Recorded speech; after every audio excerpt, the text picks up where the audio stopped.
olmayıbdır. Mənlə zaksı olmayan bəyəm heç kimlə də zaksı yoxdur. Bildiniz necə? Ola bilər onun keçmişində kimlərsə olub. Yəni bu mənim günahım deyil, bu mənim səhvim deyil. Mən o insanla tanış olanda bunu bütün Azərbaycan bilir, bu sir deyil. Heç kimə də şər atmıram.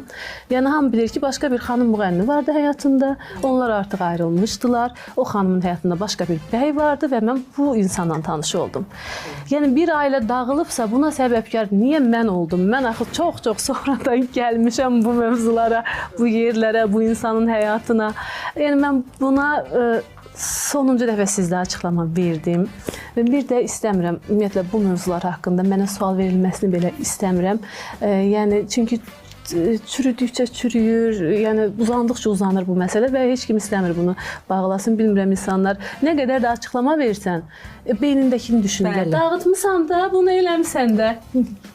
Bitti, bu qədərdir. Mən bundan artıq yəni siz açıqlama verə bilərəm. Çox şeylər danışa bilərəm.